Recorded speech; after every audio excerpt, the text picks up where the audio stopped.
Hi hello సలాం welcome to bloggervj WordPress 2020 కోర్స్కి స్వాగతం. సో ఈ లెసన్ 7లో మనం ప్లగిన్స్ గురించి తెలుసుకుందాం. అసలు ప్లగిన్స్ అంటే ఏంటి, ప్లగిన్స్ ఎక్కడ దొరుకుతాయి, వర్డ్ప్రెస్ ప్లగిన్స్ని ఎలా ఇన్స్టాలేషన్ చేసుకోవాలి అనే టాపిక్ గురించి డిస్కస్ చేసుకుందాం. ముందుగా వర్డ్ప్రెస్ ప్లగిన్స్ అంటే ఏంటి? సో ఈ వర్డ్ప్రెస్ ప్లగిన్స్ వచ్చేసి ఏంటి అంటే మనకు కావాల్సినటువంటి సాఫ్ట్వేర్ రిలేటెడ్ ఫంక్షనాలిటీ కోడింగ్కి సంబంధించినటువంటి వర్క్ ఏదైతే ఉందో, ఫర్ ఎగ్జాంపుల్ సాఫ్ట్వేర్లో యాడ్ ఆన్స్ కావచ్చు, అదేవిధంగా మీకు కావాల్సినటువంటి కాంటాక్ట్ ఫామ్స్ కావచ్చు, లేదా ఈమెయిల్ సబ్స్క్రిప్షన్ ఫామ్స్ కావచ్చు, ఇలాంటి వాటి అన్నింటినీ కూడా ఏంటంటే ప్లగిన్స్ హెల్ప్తో మనం యూస్ చేసుకుంటాం అనమాట. అంటే మీకు సైట్కి కావాల్సినటువంటి సాఫ్ట్వేర్ సపోర్ట్ ఏదైతే ఉందో దాన్ని మనం ప్లగిన్స్ రూపంలో తీసుకోవడం జరుగుతుంది. సో ఇలాగ మనకి సాఫ్ట్వేర్ వాటిని సంబంధించినటువంటి యాడ్-ఆన్స్ ఏవైతే ఉన్నాయో వాటిని ప్లగిన్స్ అంటారు. వర్డ్ప్రెస్ ప్లగిన్స్ ఎక్కడ దొరుకుతాయి? సో వర్డ్ప్రెస్ ప్లగిన్స్ ఏంటంటే దాదాపుగా మనకు అవసరమైన ఫ్రీ వర్షన్ అంతా కూడా wordpress.orgలో దొరుకుతాయి. అదేవిధంగా కోడ్క్యానైన్లో ప్రీమియం ప్లగిన్స్ దొరుకుతాయి. అంతేకాకుండా మై థీమ్ షాప్, సో ఇలా డిఫరెంట్ టైప్ ఆఫ్ వెండర్స్ ఉన్నారు. సో వీళ్ళ దగ్గర నుంచి మనం ఏంటి అంటే ఈ వర్డ్ప్రెస్ ప్లగిన్స్ని మనం ప్రీమియం అని ఫ్రీ వర్షన్ తీసుకోవచ్చు అనమాట. ఒక బ్లాగ్కి కావాల్సినటువంటి బేసిక్ ప్లగిన్స్ ఏంటి, సో ముఖ్యమైన ఇంపార్టెంట్ అయినటువంటివి అనమాట. సో ఒక బ్లాగ్కి కావాల్సినటువంటి ప్లగిన్స్లో ఖచ్చితంగా కాంటాక్ట్ ఫామ్ 7 అనేది, అదేవిధంగా ఈజీ సోషల్ షేరింగ్, అదేవిధంగా disable Gutenberg, rank math SEO అనేటువంటి ప్లగిన్స్ అనేవి చాలా చాలా ఇంపార్టెంట్ అనమాట. సో ఈ కాంటాక్ట్ ఫామ్ అనేది ఏంటంటే మన మీ బ్లాగ్లో కాంటాక్టర్స్ పేజ్ని, అదేవిధంగా ఈజీ సోషల్ షేరింగ్ ఏంటంటే మీ బ్లాగ్ రీడర్స్ మీ బ్లాగ్ పోస్టులని షేర్ చేయడానికి కావాల్సినటువంటి కోడింగ్ని. సో డిజేబుల్ గుటెన్బర్గ్ నుంచి మనం మేబీ నెక్స్ట్ లెక్చన్లో డిస్కస్ చేసుకోవచ్చు. అదేవిధంగా ర్యాంక్ మ్యాథ్ ఎస్ఈఓ వచ్చేసి ఏంటి అంటే ఎస్ఈఓ ఆప్టిమైజ్డ్ కంటెంట్ని క్రియేట్ చేయడం కోసం ఇది హెల్ప్ అవుతుంది అనమాట. అదేవిధంగా మీ బ్లాగ్ ఎస్ఈఓలో కీ రోల్ ప్లే చేయాలి అంటే, సో ఎస్ఈఓ రిజల్ట్స్ పొందాలి అంటే ఏఎంపీ, అదేవిధంగా షార్ట్ పిక్సెల్ ఇమేజ్ ఆప్టిమైజర్ అనేటువంటి టూల్స్ని కూడా డెఫినెట్గా యూజ్ చేయాల్సి ఉంటుంది. సో ఈ ప్లగిన్స్ మనం ఎలా ఇన్స్టాల్ చేయాలి వాటి గురించి మనం డిస్కస్ చేసుకుందాం ఫ్యూచర్ లెసన్స్లో. సో వర్డ్ప్రెస్ ప్లగిన్స్ని ఎలా ఇన్స్టాల్ చేయాలి, సో దీనికోసం మనం మన కంప్యూటర్ స్క్రీన్లోకి వెళ్దాము. సో వర్డ్ప్రెస్ డాష్బోర్డ్లో కనుక మనం లాగిన్ అయిన తర్వాత మనకి మెనూలో ప్లగిన్స్ అనేటువంటి ఒక సెక్షన్ కనిపిస్తుంది. సో ఈ ప్లగిన్స్ మీద కనుక మనం క్లిక్ చేసినట్లయితే ఆల్రెడీ ఇన్స్టాల్ చేసినటువంటి ప్లగిన్స్ సంబంధించిన పేజ్లోకి మనం వెళ్ళడం జరుగుతుంది. సో ఇప్పటికే మనకి వర్డ్ప్రెస్తో పాటు 2 డిఫాల్ట్ ప్లగిన్స్ అనేవి రావడం జరుగుతుంది. సో అకిస్మెట్ యాంటీ స్పామ్ ప్లగిన్ ఒకటి, అదేవిధంగా హలో డాలీ ప్లగిన్ ఒకటి. సో మనకి హలో డాలీ ప్లగిన్ అనేది పెద్దగా యూజ్ అవ్వకపోవచ్చు. అదేవిధంగా యాంటీ స్పామ్ ప్లగిన్ ఏదైతే ఉందో సో అది మనకు చాలా బాగా యూజ్ అవుతుంది అనమాట. సో స్పామ్ కామెంట్స్ ఏవైతే ఉన్నాయో వాటిని కంట్రోల్ చేయడానికి. సో ఇక్కడ హలో డాలీ ప్లగిన్ గురించి నాకు పెద్దగా తెలియదు. సో మీరు కనుక ఒక ప్లగిన్ని యూజ్ చేయాలి అంటే సో ఇక్కడ యాడ్ న్యూ ఉంది కదా, సో దాని మీద క్లిక్ చేయండి. సో ఏ విధంగా అయితే మనం థీమ్స్ని ఇన్స్టాల్ చేసుకుంటామో అదేవిధంగా ప్లగిన్స్ని కూడా ఇన్స్టాల్ చేసుకుంటాం.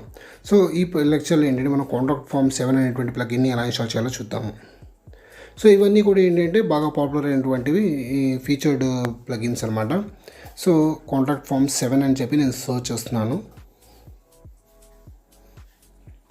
సో కాంటాక్ట్ ఫామ్ 7 అని నేను సర్చ్ చేస్తే నాకు కొన్ని సర్చ్ రిజల్ట్స్ ఈ విధంగా వచ్చాయి. సో ఫస్ట్ కనిపించేటువంటి కాంటాక్ట్ ఫామ్ ప్లగిన్ ఏదైతే ఉందో సో దాన్ని మనం యూజ్ చేస్తాం అనమాట. సో ఇక్కడ మీరు చూసినట్లయితే 5+ మిలియన్స్ యాక్టివ్ డౌన్లోడ్స్ అని ఉన్నాయన్నమాట ఇన్స్టాలేషన్స్. సో అదేవిధంగా డిఫరెంట్ టైప్ ఆఫ్ ప్లగిన్స్ కూడా మనకి అవైలబుల్ ఉన్నాయి కాంటాక్ట్ పేరుతో. సో ఇక్కడ వచ్చేసి ఏంటంటే WP కాంటాక్ట్ స్లైడర్ ఉంది కదా, సో ఇది వచ్చేసి ఏంటంటే 20,000 యాక్టివ్ మిలియన్స్ ఉన్నాయి.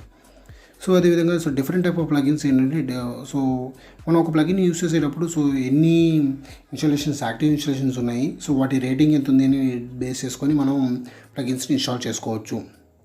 సో ఇది కనుక చూసినట్లయితే మనకి 5+ మిలియన్ యాక్టివ్ ఇన్స్టాలేషన్స్ అంటే దగ్గర 50 లక్షల పైనే ఉన్నాయన్నమాట. సో నేనేం చేస్తున్నాను అంటే సో ఈ ప్లగిన్ని ఇన్స్టాల్ నౌ మీద క్లిక్ చేస్తున్నాను. సో దీన్ని యాక్టివేట్ చేద్దాం. సో ఇక్కడ యాక్టివేట్ చేస్తేనే ఈ ప్లగిన్ అనేది మనకి మనం యూస్ చేసుకోవడానికి ఫ్లెక్సిబుల్గా ఉంటుంది అనమాట. యాక్టివేట్ చేయకపోతే జస్ట్ ఇన్స్టాలేషన్ మాత్రమే అవుతుంది, అంతకుమించి దానివల్ల ఎటువంటి యూజ్ లేదు.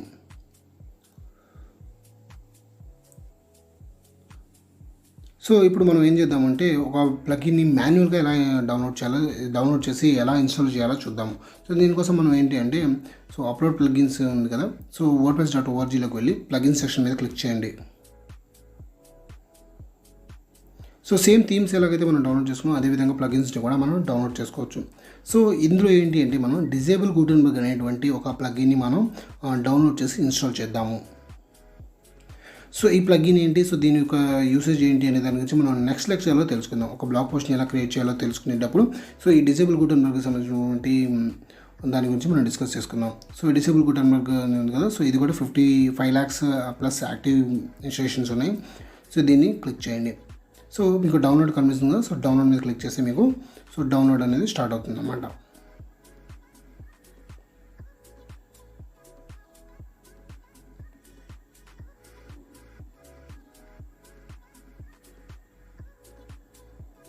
So save file, okay. So desktop మీద సేవ్ చేస్తున్నాను.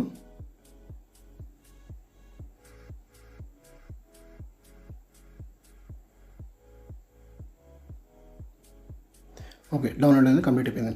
సో ఇప్పుడు ఇక్కడ అప్లోడ్ ప్లగిన్ ఉంది కదా, దాని మీద క్లిక్ చేయండి. బ్రౌజ్లోకి వెళ్ళి సో మీరు డౌన్లోడ్ చేసిన జిప్ ఫైల్ ఏదైతే ఉందో దాన్ని అప్లోడ్ చేయండి.